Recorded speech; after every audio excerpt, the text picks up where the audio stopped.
불교에서의 신의 위치를 알고 싶다면 법당에서 신중단을 봐라.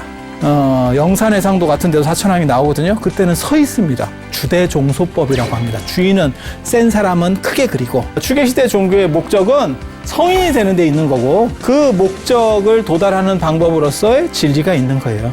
사람만 성인이 될 수 있습니다. 신은 성인이 못 돼요. 그래서 극락이 공부하는 데예요. 그래서 공부 싫어하는 사람 가면 지옥이 나요. 그게 생지옥이다. 나에 대한 존경심 때문에 내 말을 고지고대로 믿고 받아들이지 마라. 내가 말하면 너네들이 한번 판단해보고 옳다면 따라라. 그렇지 않다면 버려라. 그래서 추계시대라고 하는 거는 진리 중심이라고 하는 걸로 이제 신중심에서 진리 중심으로 바뀌는 시대.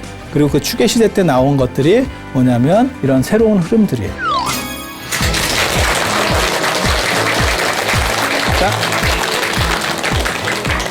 자, 안녕하세요. 인류와 세상의 인문학적 유산 중에서 가장 진귀하고 재미있는 그런 여정. 인문학사에 어떻게 보면 획을 그을 수 있는, 그리고 종교 문화에 있어서도 일대 전환점이 될 수 있는 그러한 사건들이 흘러가는 곳, 부다로드에 오신 것을 환영합니다.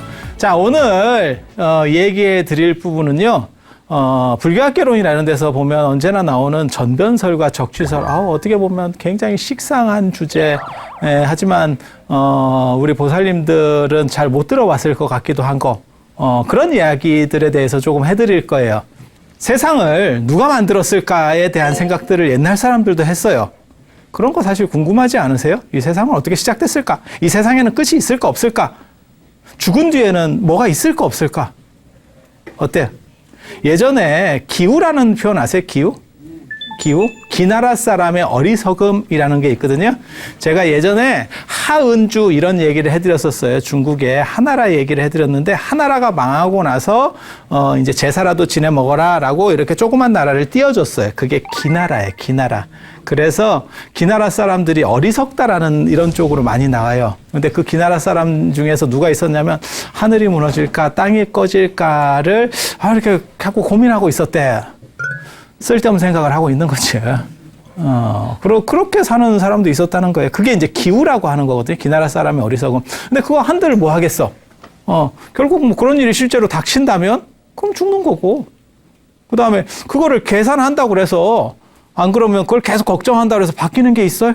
마치 그거랑 똑같은 거죠. 우리가, 나이 먹어서 죽을 거야. 계속 그 생각만 하고 있어. 이거 죽으면 어떡하지? 죽으면 어떡하지? 그런 식으로 해도 세상은 간다는 거죠. 그래서 진짜 중요한 거는 지금 이 안에서 어떻게 하면 행복할 수 있는지. 그래서 제가 그런 얘기 하는데, 10년만 더 젊었으면 이라고 말하는 사이에도 우리는 늙어가고 있다. 그리고 모든 인간은 결국 시한부 인생이에요. 시한부 인생. 좀 긴 시한부냐 짧은 시한부냐일 뿐인 거지, 결국 시한부 인생이에요. 그래서 부처님께서는 사실 그런 문제들에 대해서 인간이 판단한다고 해도 그것은 판단 대상이 아니라고 생각했어요. 이 세상에 끝이 있다 없다를 얘기해 준다고 해서 그거는 믿음의 문제지 네가 어떻게 그걸 검증할래? 라고 얘기하는 거예요. 기독교 전통에서 예를 들어서 뭐 하나님이 이 세상을 만들었어. 그건 믿음의 문제인 거지 그걸 어떻게 증명할래? 라고 하는 거예요. 그리고 우리가 그거를 확실하게 알 수 있어? 라는 문제를 꺼내는 거예요. 그래서 그런 것들을 무기설이라고 합니다. 무기설. 무기설이라고 하는 거는 일단 판단 중지해라. 철학적으로 얘기하면 판단 중지. 왜? 그것은 생각한들 답이 나올 수 없다. 그래서 사후세계 얘기도 마찬가지예요. 사후세계가 존재하느냐, 죽은 뒤에 또 다른 생명이 존재하느냐 안 하느냐. 그런데 너무 신경 쓰지 말아요. 그런데 너무 신경 쓰지 말고 지금 사는 데서 어떻게 행복하고 내가 최선을 다할 수 있느냐를 보래. 그런 사람이 사후세계를 만나게 나면 또 다른 거기서의 성실함을 가지고 또 노력하면서 살 거고, 그 다음에 여기서 안 되는 사람이 죽은 뒤에 급변하지 않는다는 거예요. 안에서 새는 바가지는 밖에서 새는 거고. 그래서 그런 거에 대해서 일단 끊고 네가 지금 잘할 수 있는 거에 대해서 좀 더 집중해봐. 불교가 그런 식으로 얘기합니다. 근데 전 세계 사람들은 대부분 부처님 이전으로 올라가면 신들을 믿었고 신이 이 세계를 창조했다고 생각을 해요. 신이 이 세계를 창조했다고. 그래서 인도 신화는 약간 다릅니다. 인도에는 브라흐만이라고 하는 창조주가 있어요. 브라흐만. 그리고 창조주 말고, 이건 조물주고, 창조주 말고 신들의 왕이 있어요. 그게 인드라, 제석천이라고 합니다. 이거를 범천, 불교에서는 이거를 범천이라고 해요. 그래서 제석천, 범천. 이렇게 이중 구조예요. 기독교 전통에서는 저게 혼자서 다 합니다. 두 가지를. 그래서 이거는 신들의 왕이고, 이거는 창조주고, 여기는 이렇게, 이분법으로 나뉘어요. 그래서 하나는 만드는 사람, 하나는 전체를, 어떻게 보면, 한 사람은 창업자, 한 사람은 오너, 이렇게. 두 가지로 바뀌는 거예요. 그리고 이런 구조를 가지는 신화가 아리안족 신화 구조 같아요. 그래서 그리스 로마 신화가 내나 이렇게 돼 있어요. 그래서 크로노스라고 하는 존재가 있고, 그 다음에 제우스라고 하는 존재가 있고, 신들의 왕이 있고, 이 브라흐만이라는 신이 이 세상을 만들었대요. 이 세상을 만들었대. 이 세상을 만들고 자기도 이 만들어 놓은 세상 속으로 들어갔대. 말이 돼요? 꿈꾼다고 생각하시면 돼요. 내가 꿈을 만들고 내가 그 꿈 속에 있는 거야. 모든 꿈의 특징이 뭔지 아세요? 내가 있어, 내가. 나는 바뀌는 경우는 있어도 나는 있어. 나 없는 꿈을 꿔보신 적 있으세요? 아니요. 그거 불가능합니다. 어떤 꿈이라도 나는 있어. 나는 있어.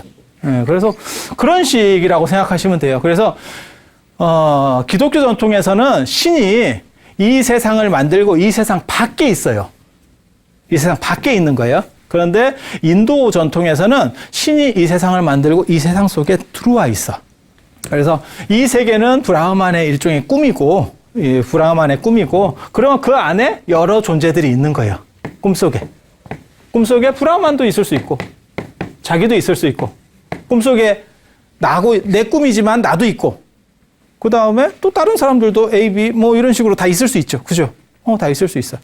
그래서 이런 식이라고 생각을 하시면 되고, 이 상황에서 봐봐. 이게 되게 재밌는 생각이거든요.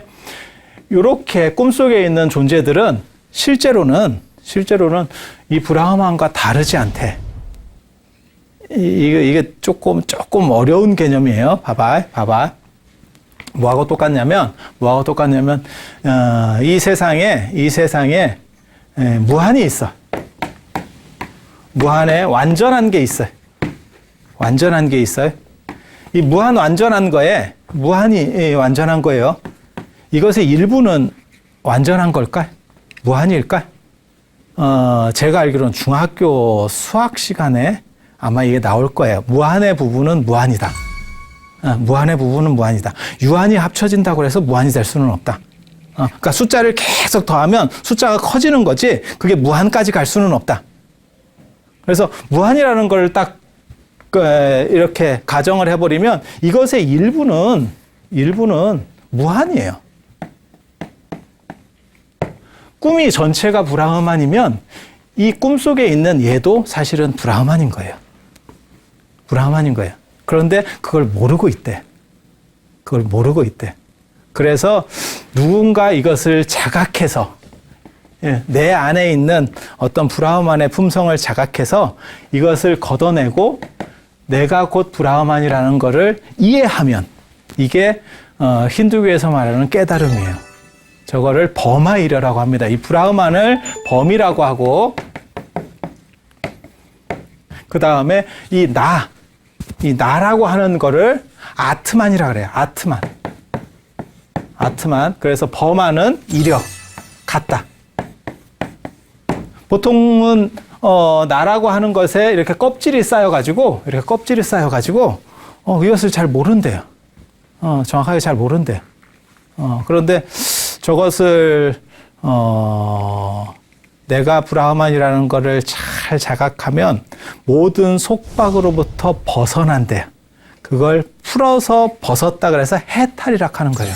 해탈이라는 말이 거기서 나오는 거예요. 해탈은 벗어났다. 속박으로부터 벗어났다. 이렇게 하는 거예요. 해탈. 그래서 이게 해탈의 경지. 불교는 해탈이 아닙니다. 열반입니다. 해탈하고 열반하고는 좀 다른 개념입니다. 해탈은 벗어나는 거고, 열반이라고 하는 것은 번뇌가 사라진, 타오르던 불이 꺼진 것처럼, 굉장히 숙연한데요. 이게 처음이라 그런데 그렇게 어려운 개념 아니에요. 그러니까 예를 들어봐. 내가 꿈을 꾸고 있어. 꿈속에서 또 다른 이런 대상들이 다 있는 거예요. 지금 이게 다 우리 꿈인 거예요. 이게 꿈인 거예요. 저 꿈속에 있는 저 책이 예를 들어서 아니면 여기 이 분필이 스스로 생각하는 거예요. 이것은 얘의 꿈이기도 하지만 나의 꿈이기도 해. 그렇기 때문에 이 꿈의 주인은 나야. 라는 것도 가능하지 않을까? 그런 게 해탈이에요. 그게 버마일이에요. 이런 개념이 하나가 존재해요. 이게 바라문교에서 말하는 전변설이라고 하는 거고, 요 아트만이 인간의 몸에 어떤 핵심이 있는 거야. 걔가 죽고 살면서 윤회를 하는 거야. 핵심이 있나? 사람에게? 어때? 우리 몸에 이 인간의 몸에서 가장 빼놓을 수 없는 핵심이라고 할 만한 게 뭐가 있을까요? 과연 뭐가 죽어야 사람은 죽는 걸까? 뇌가 멈추면 어때요? 뇌가 멈추고 의식은 없고 아무것도 없고 그냥 계속 심장만 펄떡펄떡 뛰고 있는 거야. 산소를 넣으면. 그럼 그건 살았다고 할 수 있을까요? 아니, 그거 요즘 나오는 얘기예요. 답이 딱 정해진 문제는 아니니까 그냥 막 던지셔도 돼요. 두려워할 필요는 없어요. 예전에는 이런 일을 겪어본 적이 없어요. 뇌가 멈춰도 심장이 당연히 그 다음에 멈추는 거지, 인공적으로 막 이렇게 산소를 불어넣을 수 있는 상황들이 아니었기 때문에 어떻게 할 수가 없어요. 근데 요즘은 어디가 죽음인가에 대해서도 판단을 해야 되고, 어디서부터 생명인지도 판단을 해야 돼요. 되게 재밌어요. 그래서 생명의 시작은 어딘가에 대한 문제도 요즘 대두되는 문제고, 사실 지금 뭐 쌍둥이, 삼둥이 이렇게 나오는 이유 중에 하나가, 그런 개체수가 많이 늘어난 이유가 그게 인공수정 때문에 그렇잖아요. 근데 인공수정을 할 때 딱 필요한 만큼만 수정하는 게 아니고 더 많이 하죠. 그리고 이 중에서 몇 개를 착상시키고 그 다음에 나머지는 폐기하죠. 아니, 그렇게 하는 거잖아요. 만약에 수정된 것도 생명이라면 이게 한 몇 번, 예를 들어서 우리가 한 서너 번 실패하다가 임신이 됐어. 수십 명의 어떻게 보면 수자령이 생기는 겁니다. 불교식으로 말하면 수자령은 물에 떠내려 보낸 자식이라는 뜻이에요. 그러니까 이렇게 채 만들지 못하고 이렇게 끝나는, 이게 이제 두 종류가 보통은 있잖아요. 자연적으로는 인공유산 이라고 하는 게 있고, 어떤 뭐 충격에 의해서 뭐 어떻게 되는 경우가 있고, 그러니까 자연유산하고 충격에 의한 거하고, 그 다음에 이제 요즘 들어서 나온 게 이제 인공유산이 있는 거고. 그런데 지금은 그렇게 수정을 시켜버리는 과정에서도 그걸 만약에 생명으로 보면 그게 다 일종의 생명을 죽이는 게 되는 거예요. 그래서 과연 거기도 생명으로 볼 거냐 말 거냐, 이런 문제가 실제로 지금 논의되고 있는 문제예요. 그러니까 만약에 그것도 생명이다라고 해버리면 무슨 문제가 벌어지냐면, 그렇게 임신한 사람들은 너무 죄의식이 큰 거야. 내가 얘 하나를 얻기 위해서 한 30명을 보낸 거야. 너무 죄책감이 크지 않아요? 그러면 만약에 예를 들어서 그런 거는 생명이라고 볼 수 없어. 그 정도를 생명이라고 어떻게 보겠니? 그러면 죄의식은 가벼워져. 우리가 그렇게 규정 내려버리면 죄의식은 가벼워져. 근데 무슨 문제가 생기냐면, 그러면 이제 그건 생명이 아니니까 그걸 발전시켜서, 그 부분을 발전시켜서 이제 복제, 뭐 장기 복제를 할 수도 있고, 이제 그렇게 되면 다 풀어주는 거 아니냐. 또 이제 그렇게 문제가들이 벌어지는 거예요. 그래서 아직 답이 있는 문제는 아니에요. 계속 검토되고 있는 문제예요. 그러니까 전에는 이런 문제들이 한 번도 대두한 적이 없어요. 현대가 되면서 과학이 발전하면서 점차 대두하는 문제들이거든요. 죽음도 마찬가지예요. 그래서 무엇을 기준으로 죽었다고 할 거냐. 그래서 옛날 사람도 비슷한 생각은 했어요. 지금같이 이렇게 세밀한 생각은 못했지만 옛날 사람도 비슷한 생각은 했어요. 그래서 인간에게 있어서, 내 몸 안에 있어서 가장 핵심은 뭘까? 라고 생각을 한 거야. 그 중에 하나가 심장. 근데 심장이 맞나요? 어때요? 맞나요? 현대의학에서는 심장이 아닌 게 밝혀진 거죠. 왜? 심장을 이식 수술을 해도 그 사람 생각이 바뀌는 게 아니잖아. 그게 심장에 무슨 영혼이 있거나 뭐가 이렇게 에너지가 센 게 있으면 이식을 하면 사람이 반은 내게 있고 반은 딴 사람께 들어오고 막 이래야 되는데, 심장을 이식하고 부작용으로 돌아가셨다는 얘기는 많이 들어봤어도 심장을 이식하고 갑자기 다른 나라 말을 한다거나 이런 얘기는 못 들어봤거든. 아니, 그렇잖아요. 그렇게 된 거예요. 옛날 사람들은 어떻게 생각했을까? 이 심장 이런 거 말고 또 뭐가 있을까? 중요하다고 생각하는 데가 뭐가 있을까? 머리도 있어요. 머리도 있어요. 옛날 사람들이 되게 재밌는 게 인간의 몸 중에서 가장 오래 가는 게 그게 본질이다라고 생각을 해요. 그러면 인간의 몸 중에서 가장 단단한 건 뭐가 있을까요? 치아가 제일 단단해요. 그래서 부처님 사리 얘기에서도 치사리 얘기가 나옵니다. 치사리 얘기가 나와요. 치사리. 그래서 치사리로 제일 유명한 데가 스리랑카의 불치사. 스리랑카의 캔디에 있는 불치사. 불치사. 부처님 치아사리가 모셔진 곳. 그 치아사리를 진짜로 볼 수 있느냐에 대해서는 사실 좀 얘기를 한참 해봐야 되는 거고. 그런데 치아의 최대 단점이 뭔지 아세요? 가장 단단한 건 맞지? 우리 몸을 구성하고 있는 것 중에서 인공물을 제외한 가장 단단한 게 치아인 건 맞아요. 요즘 뭐 인공물을 더 단단한 걸 넣는 분들이 있어서 뭐 무릎에도 넣고 허리에도 넣고 있잖아. 왜 그래요? 치아에도 넣고 그치? 여기다 박잖아요. 막 이렇게 그래가지고 그 아무것도 안 갖고 왔는데도 공항 검색 통과할 때 삐익 소리 나고 이게 몸 안에 있는데 말도 못 하겠고 아무튼 인공물이 들어가지 않은 것 중에서 가장 단단한 건 치아인데 치아의 한 가지 문제점은 뭐냐면 없어도 된다는 거죠. 제가 지금 예를 들어가지고 제가 지금 여기서 녹화 끝나고 나가다가 이게 또 노안이 와가지고 이게 유리물 못 보고 이렇게 박아가지고 두개 나갔어. 그런 경험이 있으실 거예요. 있으실 거예요. 그래갖고 이게 두 개 나갔어. 나가도 나는 나잖아. 그게 본질이면 내가 죽거나 안 그러면 내가 기억을 어딘가를 큰 걸 하나 잃거나 뭐 이래 되잖아요. 근데 사실 연세가 더 많이 드신 분이야. 그래서 뭐 임플란트를 했거나 안 그러면 이게 다 없어. 다 없어. 그래서 틀니에다가 틀니 부착제를 해가지고 이렇게 이발을 하고 있어. 그래서 그 사람을 우리가 그 사람이라고 하지 그 치아 쪽에 비중을 두진 않잖아. 그러니까 치아는 빠지면 버리는 거지. 치과에 가가지고 빠진 걸 다시 주세요. 이렇게 하는 경우도 없잖아. 이빨은 누구한테 주라고 배웠어요? 까치. 까치네 집에 이빨 많다. 까치가 죽고 나면 아마 치과 의사로 환생을 할 수도 있을 거예요. 그래서 치아의 단점이 가장 단단한 건 맞는데 없어도 된다고 생각하는 거예요. 그러니까 이제 그 다음에 생각하는 게 뼈를 생각하는 거예요. 인간의 본질 중에서 뼈. 뼈는 어때? 뼈는 빠질 수가 없잖아요.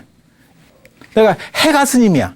그래서 달마대사한테 딱 하니까 달마대사가 그러는 거야. 신표를 보여봐라. 너의 굳은 신념을 보여봐라. 그래서 팔을 딱 잘라 딱 던졌는데 여기에 내 영혼이 있어. 그러면 영혼이 딸려나가. 이러면 어떻게 해요? 그러니까 이거는 아니잖아. 이쪽은. 그러니까 잘라도 되는 건 있잖아. 이렇게 잘랐을 때 이쪽은 아니죠. 하지만 이렇게 자르면 상황이 좀 달라지죠. 그렇지 않아요? 그리고 가장 단단한 뼈는 뭘까요? 화이바. 헬멧 있잖아요. 헬멧. 이게 단단하잖아요. 그러니까 옛날에 김일 선생이 박치기를 하지. 배가 단단했으면 배치기를 하겠지. 아니 그렇잖아. 그냥 생각해봐. 단단하잖아. 그래서 정골살이라는 얘가 있는 거예요. 통도사에 정골살이 모셨다 이런 얘기 들어보셨어요? 1700년대 기록에 보면 그 열었을 때 이렇게 동이만한 게 있다라고 하는 구절이 택리지에 나옵니다. 이중안의 택리지에 나옵니다. 그래서 그런 게 있고. 근데 또 이제 한 가지 더 생각을 해보는 거지. 야, 그런데 이게 케이스지 내용물이 아니잖아? 이 속에 있는 게 중요하잖아? 라고 생각을 할 수 있잖아. 그러면 뇌살이라고 하는 개념이 나와요. 뇌살이 들어보셨어요? 뇌살이가 어디서 나오냐면 오대산 중대정멸보응에 뇌살이 모셨다 하고 봉정암에 뇌살이 모셨다. 들어보셨어요? 불뇌살이, 정골살이, 치살이. 그러니까 이거는 뭐냐면 인간의 육체 중에서 찾을 수 있는 가장 본질은 뭐냐에 대한 추구예요. 옛날 사람들이 이렇게 생각하는 거예요. 그러니까 있는 거 가지고 보면서 생각하는 거예요. 이런 뼈에 대한 이야기들은 사실은 많아요. 그래서 우리가 명당짜리라고 하는 것도 묘짜리 이런 거 있잖아요. 뇌짜리를 쓴다. 이런 표현을 쓰잖아요. 그죠? 그래서 그런 명당도 사실은, 뼈가 남는 자리를 얘기하는 거예요. 육신은 빨리 썼고 뼈만 이렇게 남는 거. 그래서 명당을 이렇게 열면 학이 날아간다. 뭐 이런 얘기들이 있어요. 학 날아간다 이런 얘기 못 들어봤어요?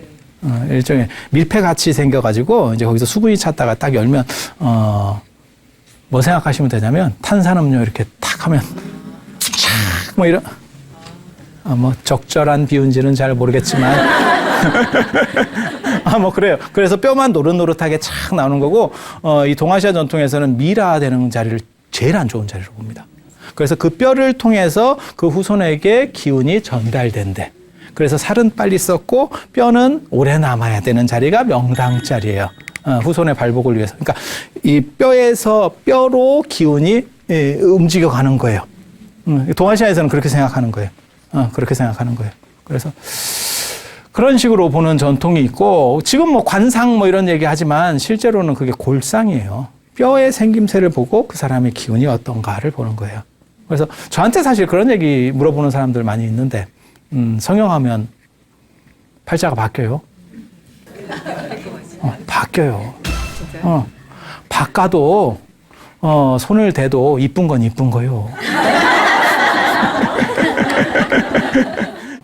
뼈가 바뀌면 기질이 바뀌어요. 뼈가 바뀌면 기질이 바뀌어요. 그래서 아니 그렇게 동아시아 사람들은 생각했어요. 생각했어요. 그렇게. 그 정도 하는 게 좋을 것 같아. 그래서 그 본질은 뭔가에 대한 생각을 사람들이 하는 거고, 하지만 아무리 단단한 거라도, 몸 안에서 아무리 단단한 거라도 다 나중에는 사라지잖아요. 그죠? 다 사라지고 없잖아요. 그러니까 보다 본질은 정신적인 거야. 그리고 그것이 무언가 인간의 몸 안에서 안 변하는 게 있어야 돼. 라고 인도 사람들은 생각하는 거예요. 그게 뭔지는 잘 모르겠는데 안 변하는 게 있어야 돼. 그래야 이게 바뀌면서 윤회를 하고 윤회를 하고 윤회를 하고 이렇게 되지 않을까? 라고 생각을 하는 거예요. 저걸 아트만이라고 하는 거예요. 저걸 아트만, 아라고 하는 거예요. 아트만. 이 아트만에서 맨이라고 하는 글자가 나와요. 남성을 나타내는 맨이라는 글자가 나와요. 그래서 이렇게 얘기하면서 요 아트만이 계속 상속된다라고 생각하는 거예요. 그러면 요게, 자, 여러분 어떻게 생각해요? 아침에 나하고 지금 현재의 나하고 나라는 동일성을 어떻게 유지할 수 있을까, 우리는? 저렇게 항상한 게 뭐가 있고 나머지는 그걸 싸고 있는 나머지는 바뀌고 이렇게 되는 건가? 기억 어딘가에 저장돼야 되는 거 아니에요? 안 변하는 게 있을까? 다 변해야 될까? 다 변해? 그러면 나라고 할 수 있을까? 계속 바뀌는 걸? 예를 들어가지고 내가 은하철도 999야. 은하철도 999. 그래서 은하철도 999에서 맨 마지막에 갔더니 기계 행성에 간 거야. 그래서 내 몸은 이게 좀 불완전하니까 팔도 잘라서 로봇으로 바꾸고 이것도 자르고 그랬더니 뇌만 남은 거예요? 뇌만? 근데 뇌도 이게 뇌세포는 재생이 안 됩니다. 한번 죽으면. 다른 세포들은 다 재생이 되는데 뇌세포는 재생이 안 돼. 그래서 여러분들이 지금 불가사의한 일들을 겪고 있는 거야. 자기가 저지른 불가사의한 일들을 계속 겪고 있는 거야. 집안에서도 이게 뭔가 이게 얘네들이 움직이는 거 아닌가 싶을 정도로 어디 갔는지를 못 찾겠어. 마트 갈 때 다 적어놓으면, 그러니까 기억을 못한다 하니까 적어놔라. 그러니까 적어놔. 근데 그 적어놓은 걸 어디인지 못 찾겠다. 가지고 안 되겠다. 냉장고에 붙여놔야겠다. 그래서 냉장고에 붙여놔. 붙여놓는 것만 많아. 튀어갖고 가지를 못해. 저도 비슷한 상황을 겪어요. 그래서 저는 아예 꼭 들고 나가야 될 거는 문 앞에다가 딱 놓는다니까. 그런데도 지나가요. 거기를 지나가. 굉장히 놀라워요. 그런데도 기억을 못해. 너무 슬프지.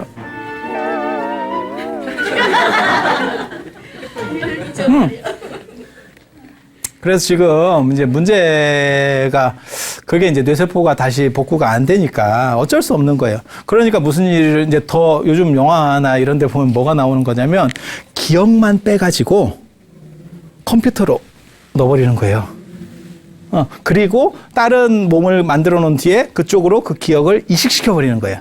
자, 그러면 그게 나야? 어때?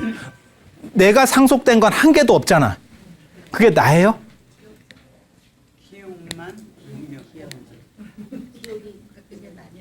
기억은 그러면 안 바뀔까? 계속 바뀔까? 그럼 나라고 하는 게 있어요? 없어요? 이 세상에 이 문제를 두 가지로 생각하는 집단이 있다니까요. 이 바라문교, 힌두교 같은 데서는 어떤 아주 근본적인 하나는 안 바뀌어야 돼. 근본적인 하나는 안 바뀌어야 돼. 이걸 중심으로 그 안에 저장이 되는 거예요. 일종의 DNA 같은 뭔가 하나는 있어야 돼. 그걸 아트만이라고 하는 거예요. 불교에서는 뭐라고 얘기하는 거냐면 이런 건 없다 그래. 그걸 아나트만, 이걸 무하라 그래요. 여기다 아니, 무엇이 아닌 이런 뜻이라고 생각하시면 돼요. 그래서 아나트만, 이걸 무하설이라고 하는 건데 그건 뭐냐면 한강 생각하시면 돼요. 한강. 한강은 유사이래로 단 한 번도 같은 흐름을 보인 적이 없고 같이 흘러간 적이 없어요. 똑같은 반복이라는 건 없다고. 그렇게 끊임없이 바뀌어가는 게 곧 한강이야. 그러니까 불교에서 말하는 안아트만이라고 하는 것은 무하설은 이걸 얘기하는 거예요. 그리고 힌두교나 브라만교에서 얘기하는 거는 이 브라만교가 나중에 기원 전후가 되면 힌두교로 바뀌거든요. 이제 간판을 바꾸는 거예요. 우리나라 정당 이름 바꾸듯이 이렇게 내나 그 사람이 그 사람인데 이름은 계속 바뀌어요. 개인적으로는 좀 안 바꿨으면 싶어요.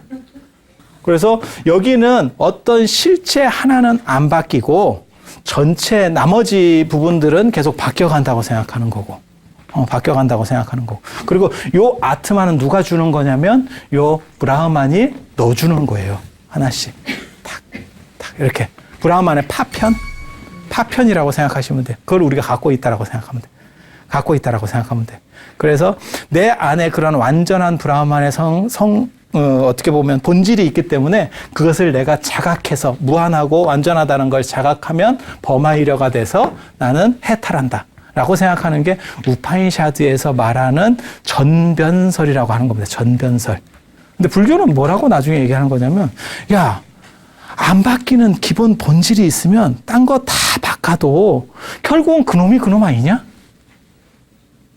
그놈이 그놈이면 어떻게 중생이 쉽게 말해서 신같이 될 수 있어? 종자가 바뀌냐? 어때? 사람은 다 바뀔 수 있을까? 안 바뀌는 게 있을까? 이거 재밌는 얘기예요. 앞으로 더 얘기할 거예요. 더 얘기할 거예요. 그리고 아직 불교는 나오지 않았어요. 아직 불교는 나오지 않았어. 이제 지금 이 얘기를 하고 있는 거예요. 그리고 기독교 전통에서 보면 여호와라고 하는 신이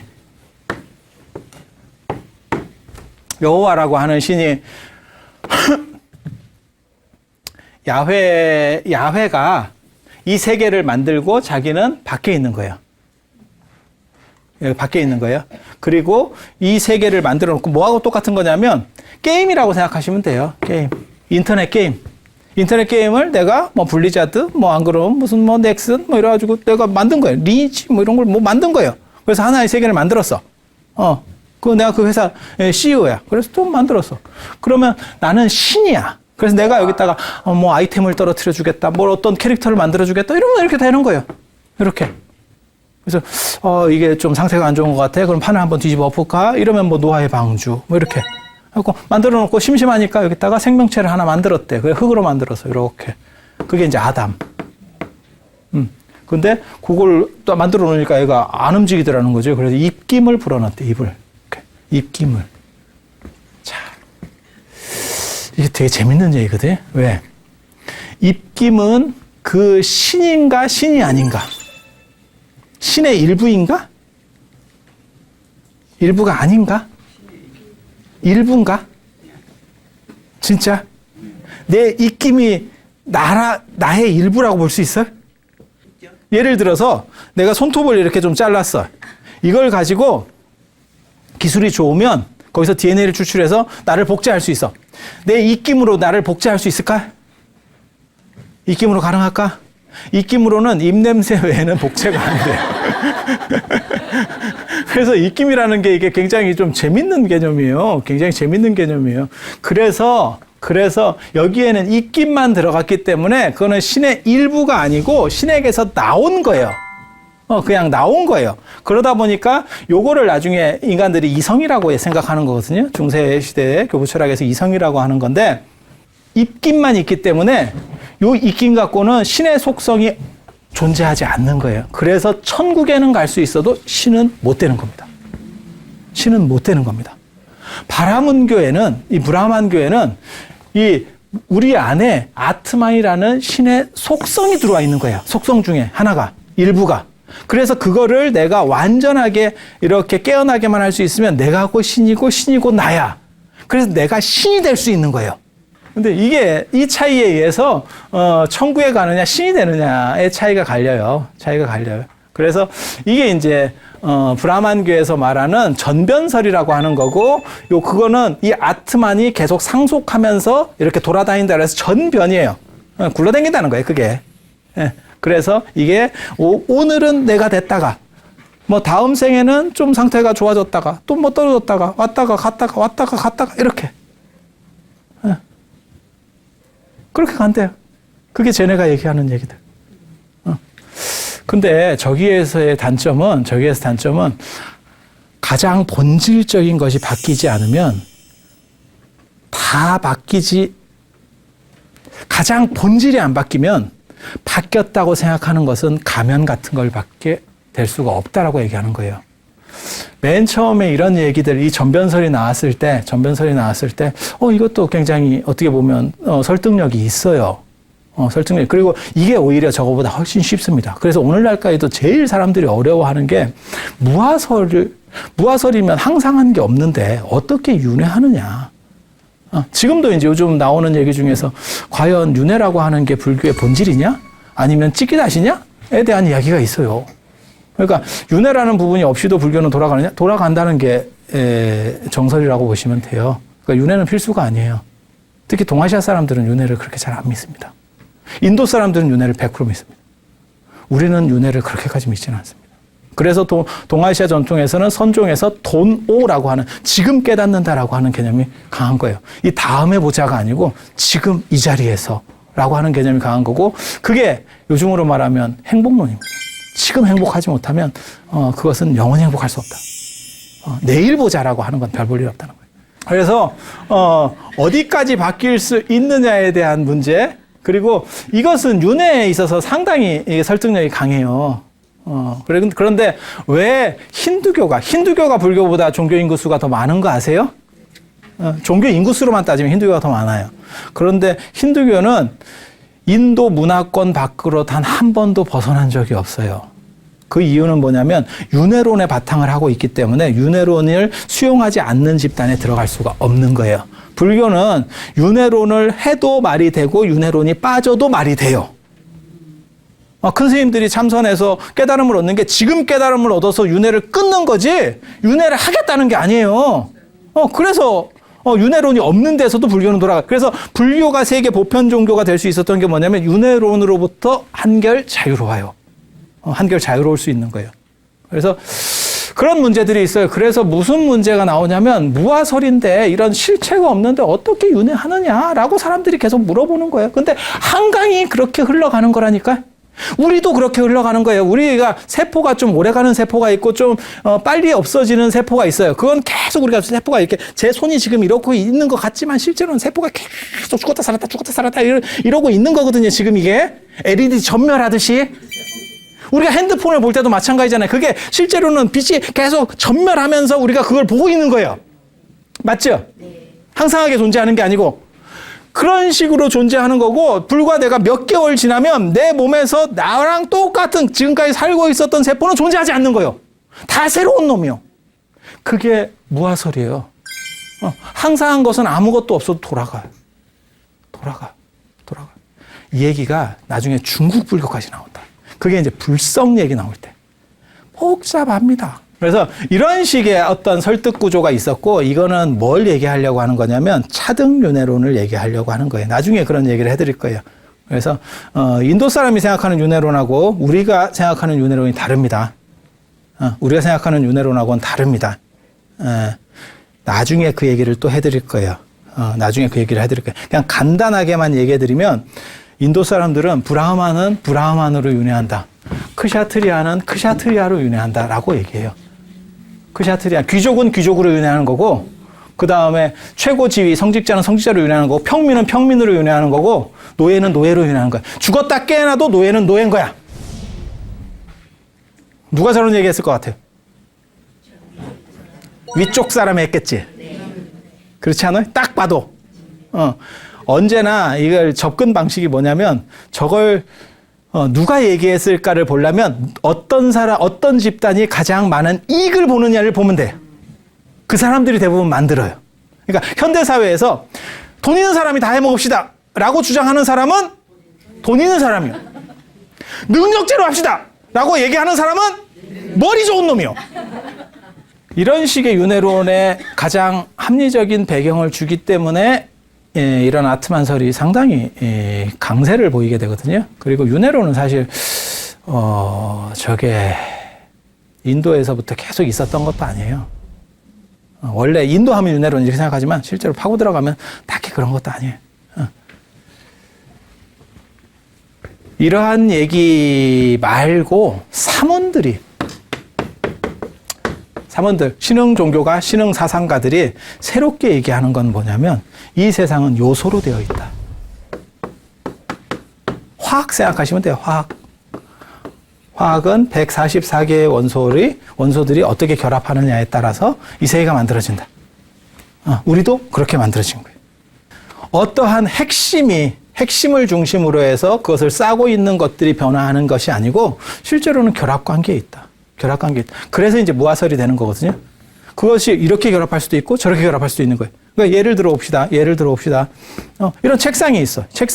책상을 다 분해해버리면 책상이라는 개념은 존재하지 않는다. 책상 상판, 그 다음에 다리, 그 다음에 뭐 여기에 있는 뭐 부속들, 이걸 결합시키는 어떤 부속들, 그걸 다 하면 그 부속으로 부르는 거지 책상이라는 개념은 없다. 이렇게 얘기하는 거예요. 이게 이제 어떻게 보면 사문들이 말하는 이걸 적취설이라고 합니다. 적취설. 뭐가 쌓여서 이렇게 결합돼서 이 세상은 만들어진다. 그리고 되게 재밌는 생각이 있어요. 영혼이라는 건 그럼 어떻게 존재할 수 있을까? 사문들은 영혼도 요소로 봐요. 영혼이라는 요소가 있다라고 생각하는 거예요. 그렇게 생각하는 사람들도 있었어요. 부처님은 약간 더 달라요. 여러분은 어때요? 우리가 자 봐봐. 이런 식으로다가 이걸 인공적으로 탁 만들면 저 같은 식의 이런 지각 판단을 하는 게 이 안에서 자연적으로 발생할까? 그러니까 지금 이게 가장 근본적인 문제 중에 하나를 제가 오늘 드디어 터득을 했는데 그게 뭐냐면 여러분들이 굉장히 사는데 편안하셨어. 그래서 궁금한 게 없었던 거야. 그러니까 얘기를 해보면 맞다, 나도 그걸 똑같이 생각했었는데 그거 답을 못 냈네 이렇게 나와야 되는데 그런 생각을 뭐더러 한대. 이런 표정으로. 근데 이 얘기가 나중에 영국의 경험론, 대륙의 합리론 나올 때도 나와요. 이렇게 동그랗게 깎아놨을 때 이게 굴러가는 거예요. 이렇게 동그랗게 깎으면 굴러가는 성질이 있어요? 아니 그냥 이렇게 굴리면 동그랗게만 깎아놓으면 구르죠. 그러면 그것은 이 깎아놓은 진료하고 분리될 수 없다는 얘기예요. 그런데 예를 들어서 동그랗게 깎아놓았다고 해서 구르는 게 아니고 동그랗게 깎은 뒤에 요 어떤 구른다는 성질을 개념 규정할 수 있으면 이건 도출이 된다는 거예요. 그러면 육체 밖으로 영혼이 빠질 수 있다는 개념이 되는 거예요. 그러니까 육체가 죽으면 영혼이 사라지는가? 죽어도 영혼은 남나? 모르겠네요. 두 종류의 생각을 하는 사람이 있어요. 제가 얘기하는 게 뭔 답을 막 몰아가고 이렇게 하는 게 아니에요. 그냥 여러분들이 어떻게 생각하는가를 그냥 끌고 가는 거예요. 이게 막 뭘 몰아가고 이게 맞습니다. 이게 촌스러운 사고요.